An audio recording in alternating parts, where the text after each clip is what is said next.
Siberia.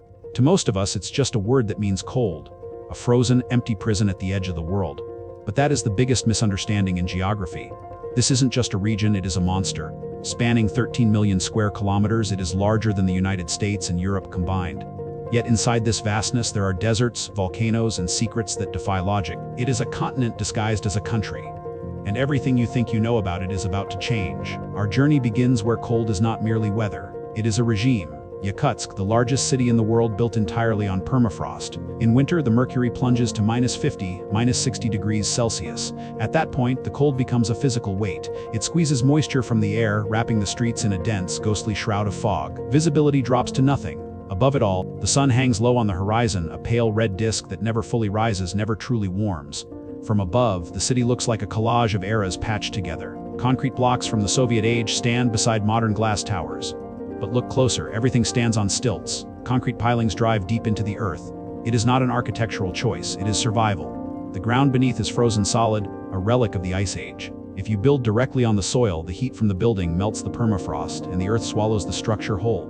And yet Yakutsk is merely the gateway. To understand the true absolute of winter, we must travel deeper. To the pole of cold, Oymyakon. This village lies trapped in a valley where icy winds settle and refuse to leave. Here, history has recorded temperatures as low as -71 degrees Celsius, a number that defies comprehension. At these temperatures, the laws of physics seem to bend. Steel becomes brittle as glass. Boiling water thrown into the air turns to snow before it hits the ground. Your breath freezes instantly, falling to the earth with a sound the locals call the whisper of the stars. For the outsider looking in, there is always one question. Why? Why do 300,000 people choose to call this frozen edge of the world their home? Why not leave? The answer does not lie in economics. It lies in a strange, powerful kind of inverse psychology. In the comfortable cities of the world, London, New York, Tokyo, convenience has put our senses to sleep. We drift through life, insulated by central heating and soft routines, rarely feeling the sharp edges of existence. But here, when the cold hits your lungs, your body screams. Your heart beats faster. Every single breath is a small victory against the elements. The harshness strips away the trivial worries of modern life. Status, fashion, the noise of the internet, none of it matters when the temperature drops this low. All that remains is the beat of your heart, the warmth of the person standing next to you, and the sheer will to keep going. They do not stay because they are trapped. They stay because here, life feels sharper, more vivid. It is an addiction to reality. You never realize how strong you are, until being strong is the only choice you have left to see the sunrise. And beneath this frozen crust, Siberia hides a different kind of secret: wealth. We move to Mirny. At first glance, it appears to be nothing more than a cluster of Soviet-era apartment blocks huddled against the cold. Gray, functional, ordinary. But this town stands on the edge of the abyss. Right next to the streets where children play lies a hole so vast it seems to defy physics. The Mirny Diamond Mine. It is a spiral that drills more than a kilometer deep into the belly of the earth. The airspace above it is closed to helicopters, not because of secrecy, but because the hole creates a downward air current so powerful it can suck aircraft out of the sky. From this frozen ground, humans have dragged out diamonds that would eventually glitter in the shop windows of Paris, London, and New York. But while the gems traveled the world, the earth here was left with a permanent scar, a wound that will never heal. When you stand on the rim of this pit, looking down into the spiraling dark, you feel something more than just vertigo. You feel a heavy, sinking sensation in your chest. Philosophers call this the sublime. It is a beauty that is inseparable from terror. It is the aesthetic of fear. The mind forces us to confront the sheer scale of human ambition. We are capable of moving mountains, quite literally. We have the power to reshape the crust of our planet in the pursuit of carbon crystals. It is a monument to an industrial will, terrifying and magnificent all at once. But man is not the only architect in Siberia. A few hundred kilometers downstream, along the frozen banks of the Lena River, the landscape rises into something that looks like a cathedral built by giants. The Lena pillars. These are not scars, they are sculptures. Towering limestone spires, some reaching 100 meters into the sky, line the riverbank for kilometers. They stand like a petrified forest, silent and imposing. They look almost too perfect, too symmetrical to be natural. But no chisel touched these stones. They were forged by the patient, violent hands of time. 500 million years ago, this was the bottom of a warm, shallow sea. As the tectonic plates shifted and the seabed rose, wind and water began their work. They carved, they eroded, they split the rock. Frost shattered the weak points, leaving only the strongest stone standing. If the Mirny mine is a testament to the speed of human greed dug out in mere decades, then the Lena pillars are a testament to the patience of the earth. Standing in their shadow, the timeline of humanity feels embarrassingly short. These rocks witnessed the Cambrian explosion. They stood here before the dinosaurs walked. They stood here when the mammoths died. and they will stand here long after our concrete cities have crumbled back into dust. Here the contrast is absolute. On one side, a hole dug by machines representing the fleeting, violent desire to take. On the other, towers built by erosion, representing the eternal, slow power of existence. Both are grand, both are terrifying, and both remind us that in Siberia, we are merely guests. To penetrate the true heart of Siberia, we must travel a specific path, the Kolyma Highway. Locals know it by a different name, the Road of Bones. This is not a metaphor, it is a literal description. 2,000 kilometers of gravel and dust, cutting through the endless taiga like an open scar. This artery was built by the hands of the Gulag. Hundreds of thousands of prisoners, stripped of their names and their dignity, were sent here to break the earth. They worked in 50-degree frost. They starved, and when they fell, they did not leave. Their bodies became part of the foundation. We are driving over history. Along the route, settlements appear and vanish like mirages. Katakshan, a coal mining town that once held 10,000 souls. Today it is a ghost. When the Soviet Union collapsed, the mines closed, and the heat was turned off. People fled, leaving everything behind. Books still sit on dusty desks. A doll waits on a sofa for a child who will never return. It is a Soviet Pompeii, preserved not by ash, but by ice. The road pushes east until it runs out of land, Megadon, the gateway to hell for generations of prisoners. On a hill overlooking the city rises the mask of sorrow, a weeping face of stone, crying tears for the memory of the lost. But look closer, don't just stare at the concrete ruins or the rusting iron. Look down at the edge of the road. Wildflowers are blooming, small, purple bursts of color, fighting their way through the gravel. Their roots do not strike into ordinary soil. They draw life from a past that makes us shudder. Nature here does not judge. It does not hold grudges. It performs a cruel but merciful miracle rebirth. These flowers are vibrant, defiant, reaching for the pale sun as if the souls of the fallen have finally found a way to rise. Siberia teaches us a lesson about the forgiveness of the earth. No pain is eternal. Even here on this horizontal graveyard, life finds a way to break through. We travel this road not to trample on the past, but to witness the endurance of the green shoots. The beauty of this place lies not in its emptiness, but in its ability to turn tragedy into a garden. Leaving the shadows of history behind, we push further east, to the absolute edge of the continent. Here, the land does not just end, it crashes violently into the Pacific Ocean. This is Chukotka, a landscape of harsh tundra where winter lasts for 9 months of the year. Few places on Earth feel as remote, as utterly cut off from the flow of time. At the very northern tip stands Pevek. It is a town clinging to the coast of the East Siberian Sea, facing the gray, infinite expanse of the Arctic Ocean. For decades, this was a dead end. But today, the horizon is changing. The ice is retreating. As the planet warms, the northern sea route is opening. Waters that were once locked in white armor are now churning under the hulls of massive tankers and icebreakers. Pevek is no longer just a remote outpost, it is becoming a gateway, a strategic point on a new global map drawn by melting glaciers. But as we move south from the Arctic coast, the script of Siberia flips entirely. Forget the ice. Forget the silence. Welcome to the land of fire. Kamchatka. This peninsula sits directly on the Pacific Ring of Fire. It is a restless, volatile scene where tectonic plates grind against one another. The result is a landscape that looks prehistoric. 300 volcanoes rise from the earth here. 29 of them are still active, still breathing. The most imposing of them all is Klushevskaya Sopka, a perfect, symmetrical cone piercing the stratosphere at over 4,700 meters. It is not just a mountain, it is a chimney for the Earth's core. It erupts with a terrifying regularity, throwing ash plumes high into the sky, painting the snow in shades of gray and black. Below the peaks, the Earth itself seems to be boiling. In the valley of geysers, jets of scalding water blast skyward. Steam clouds drift through the canyons. Mud pots bubble and spit like a witch's cauldron. This is not the frozen Siberia we saw in Yakutsk. This is a primordial forge. And where there is energy, there is life. An explosion of it. The rivers of Kamchatka do not just run with water, they run with muscle. Every year, millions of Pacific salmon surge upstream, driven by an ancient, suicidal instinct to return to the place of their birth to spawn. The water seems to boil as the fish fight the current, a shimmering river of silver and red. And waiting for them are the true kings of this wilderness, the Kamchatka brown bears. They wade into the freezing currents, standing still as statues, waiting. With a quick, brutal swipe of a paw, a fish is airborne, clamped in jaws, devoured on the spot. This is not a scene from a zoo.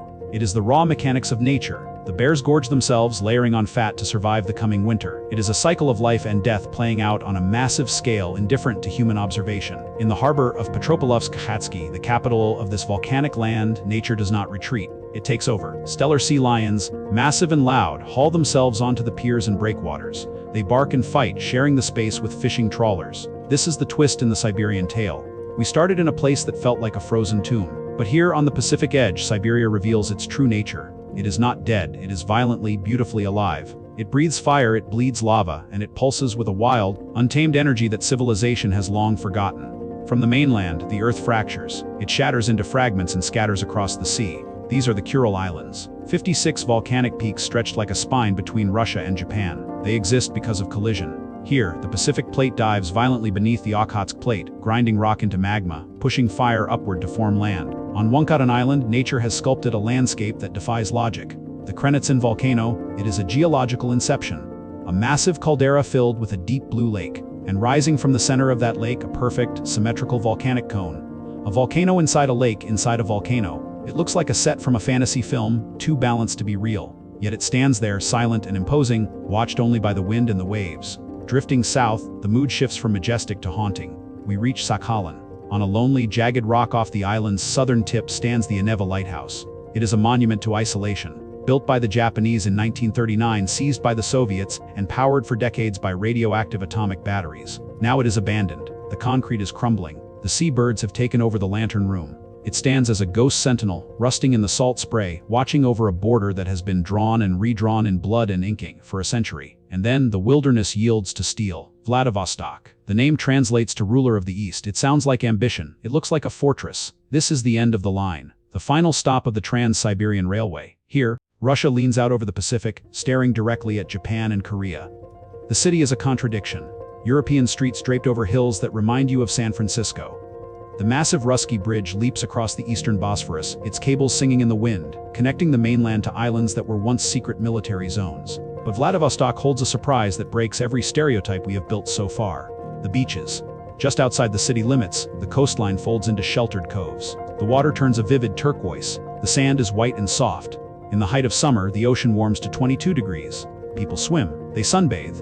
For a moment, the frozen north vanishes, replaced by a scene that looks like the Mediterranean. It is a jarring, beautiful reminder that Siberia is not just one thing. It is everything at once. But do not let the warm water lull you into a false sense of safety. Just inland, the true ruler of this region is watching. The Primorsky Krai is the last stronghold of the Amur tiger, the largest cat on Earth. They move through the deep snow like smoke, their orange and black stripes blending perfectly with the shadows of the birch forests. They are ghosts. Fewer than 600 remain in the wild. They are elusive, powerful, and silent. They remind us that even here on the doorstep of a modern metropolis, the wild is never far away. It is always there, waiting in the tree line. To bind a land this vast, you need more than borders. You need steel. The Trans-Siberian Railway, 300 kilometers, 7 time zones. It is the longest railway line in the world, a ribbon of iron stitching the wounds of a continent together. It is not just transportation, it is an artery. Without it, the Far East would drift away, isolated and unreachable. The journey itself is an act of endurance. Days blur into nights. The window becomes a cinema screen projecting an endless loop of birch trees, snow, and sky. But deep in the north of the Transbaikal region, the landscape glitches. The train passes something that should not exist here, the Chara Sands. Suddenly, the taiga vanishes. In its place, golden sand dunes rise up, rippled by the wind, looking like a fragment of the Sahara Desert dropped by mistake into the Arctic Circle. But look at the horizon. There are no palm trees, only the jagged, snow-capped peaks of the Kodar Mountains. It is a geological paradox, a desert surrounded by ice, a visual riddle that reminds us that Siberia follows no rules but its own. As the tracks push west, the forests thin out. The horizon opens up, we enter the steppe. This is Buryatia. In the capital Ulan-Ude, a massive bronze head of Lenin, the largest in the world, stares sternly across the main square. It is a monument to the Soviet state, to power, to ideology. But just a few kilometers away at the Ivolginsky Datsun, a different kind of power holds sway. Here, the air smells of incense, not industry.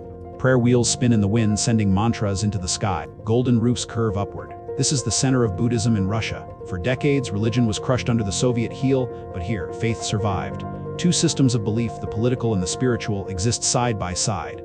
But even the gods must bow to the true center of gravity in Siberia, Lake Baikal. To call it a lake is an insult. It is an inland ocean. It is the oldest, deepest, and clearest freshwater lake on Earth. It holds 20% of the planet's unfrozen fresh water. If every other water source in the world dried up tomorrow, Baikal could quench humanity's thirst for 40 years. In winter, the surface freezes into a sheet of turquoise glass. It is so clear you can see 40 meters down into the abyss. But the ice is not silent, it groans. It cracks. Standing on the surface, you hear thunder rumbling from the deep, a reminder of the colossal pressure waiting beneath your boots. On Ulkan, the lake's largest island, trees are wrapped in colorful ribbons. This is the sacred heart of the Buryat people, a place where shamans believe the energy of the earth is strongest. Life here is stripped back, the winters are brutal, the isolation is absolute. And yet look at the faces of the people who live on these shores. They do not possess the material wealth of Moscow or St. Petersburg. They do not have luxury. But they possess a wealth that cannot be counted. Psychologists call it the paradox of adversity. In the modern world, we chase happiness through accumulation, more things, more comfort, more heat. But here, happiness comes from subtraction. The harsh environment forces a deep, unbreakable connection with the land and with each other. They do not try to conquer Baikal, they surrender to it. They find peace in the silence that terrifies city dwellers. Standing on the edge of this ancient water, they understand something we have forgotten, that true freedom is not about having everything. It is about needing very little to feel completely alive. The map of Siberia is full of empty spaces, blank spots where civilization fades into white. We head north, to the Yamal Peninsula. In the language of the indigenous people, Yamal means the end of the world. It is a fitting name. This is a flat, endless expanse of tundra locked in ice for most of the year. Temperatures drop below -50. The sun vanishes for months. By all logic, it should be deserted. But look closely at the horizon. It is moving. Thousands of reindeer flow across the snow like a living river, and following them are the Nenets. These are the true nomads of the Arctic. They do not live in the past, they live in a parallel present. They move their homes conical tents made of reindeer hide every few days. They navigate a white void with no landmarks, guided only by instinct and ancient knowledge passed down through bloodlines. But the horizon of Yamal is changing. Rising behind the reindeer herds are the gas flares of the modern world. This frozen peninsula holds immense reserves of natural gas. The primitive and the industrial exist side by side. A wooden sled glides past a steel derrick. It is a jarring collision of two eras, separated by centuries yet sharing the same frozen soil. Just south of here lies Khanty-Mansiysk, a city that feels like a hallucination. It was built on the wealth of black gold, oil. Neon lights reflect off the snow. Glass skyscrapers rise from the taiga. It is a glittering island of luxury in a sea of wilderness, proof that the earth here bleeds money if you know where to drill. But leave the oil behind. Fly east, deep into the unreachable center of Siberia, the Putorana Plateau. This is a fortress of basalt, a massive tableland raised by ancient volcanic activity, then sliced apart by cracking glaciers. There are no roads here. To enter, you must fly or walk for weeks. It is often called the land of 10,000 waterfalls. That is not an exaggeration. In summer, the melting snow transforms the cliffs into a vertical ocean. Water crashes down into canyons so deep the sun rarely touches the bottom. It is one of the last truly wild places on the planet, a landscape that looks exactly as it did a million years ago. Finally, we descend south, to where the Russian border presses against Mongolia and China, the Altai Mountains. Travelers call it the Switzerland of Siberia, but that comparison feels too tame. Altai is wilder, sharper. The journey begins on the Chuya Highway. National Geographic called it one of the most beautiful roads in the world, and it is easy to see why. The asphalt ribbons through valleys that change color with every kilometer. One moment you are in a dense evergreen forest, the next you are driving through a steppe that looks like the American West. High above the road hangs the Aktru Glacier. It looks static, a frozen tongue of ice licking the mountain. But listen, it groans, it cracks. It is a slow-motion river, grinding the mountain down, inch by agonizing inch. And then, Altai plays its final trick. The colors change. We enter the Kyzyl Chin Valley. The locals simply call it Mars. The green vanishes. The gray stone disappears. Suddenly the hills burn with shades of red, orange, and rusted purple. Layers of clay and sandstone, exposed by millions of years of erosion, create a landscape that feels alien. You are not in Russia anymore. You are walking on the surface of another planet. But the most surreal sight is yet to come: Lake Bursal. From the distance it looks like a mirage. The water is pink, a vivid, shocking rose color painted by microscopic algae that thrive in the brine. The lake is so salty that the sky reflects perfectly on the surface, erasing the horizon. You cannot tell where the water ends and the air begins. And cutting straight through the middle of this pink dreamscape is a train. A rusty, narrow-gauge railway runs directly through the water. It was built to harvest salt, but the sight of a train floating on a pink ocean feels like a scene from a fantasy. It defies logic. It defies expectation. This is the visual climax of Siberia. A place where the earth is red, the water is pink, and the boundaries between reality and dream dissolve into salt and light. Finally, the wilderness breaks. The endless green ocean of the taiga gives way to stone, concrete, and history. We have reached the cities. Tobolsk, the ancient spiritual capital. High above the river, its white Kremlin stands like a memory of the Tsars, the first stone fortress built in this vast unknown. It reminds us that people didn't just survive here, they built empires.